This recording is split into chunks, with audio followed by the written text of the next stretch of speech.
भारत की रक्षा तकनीक एक बार फिर दुनिया भर में चर्चा का विषय बन गई है।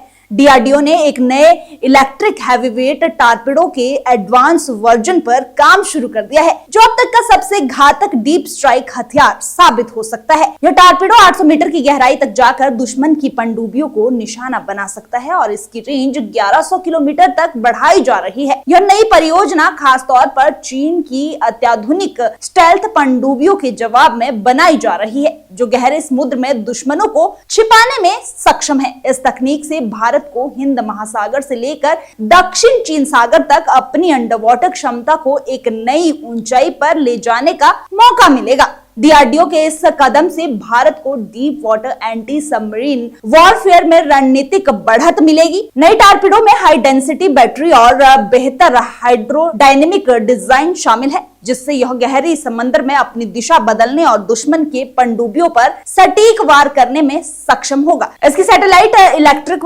प्रोपल्शन सिस्टम और लो नॉइस ऑपरेशन इसे अदृश्य बना देंगे, यानी दुश्मन को यह पता ही नहीं चलेगा कि हमला कहां से हुआ। भारत की यह नई टारपीडो परियोजना खासकर चीन और पाकिस्तान के लिए चिंता का विषय बन सकती है, क्योंकि चीन की पनडुब्बियां अब 700 मीटर से ज्यादा गहराई में जाकर छिपने में सक्षम है। भारत की इस नई तकनीक से पाकिस्तान की पनडुब्बी क्षमताओं को भी चुनौती मिलेगी और हिंद महासागर क्षेत्र में भारत का दबदबा मजबूत होगा। यह परियोजना आत्मनिर्भर भारत की दिशा में एक महत्वपूर्ण कदम है और यह पूरी तरह से स्वदेशी तकनीक पर आधारित है। डीआरडीओ का यह कदम भारत को उन चुनिंदा देशों की सूची में शामिल करेगा जिनके पास इतनी गहराई में मार करने वाली इंडिजिनस टारपीडो टेक्नोलॉजी है। आखिरकार इस नई टेक्नोलॉजी के सफल परीक्षण के बाद भारत को समुद्री युद्ध में एक नई शक्ति मिल जाएगी, जो चीन और पाकिस्तान के लिए एक मजबूत चुनौती बनेगी। अब भारत हिंद महासागर से लेकर दक्षिण चीन सागर तक अपनी स्ट्राइक क्षमता को और भी सशक्त बना सकता है।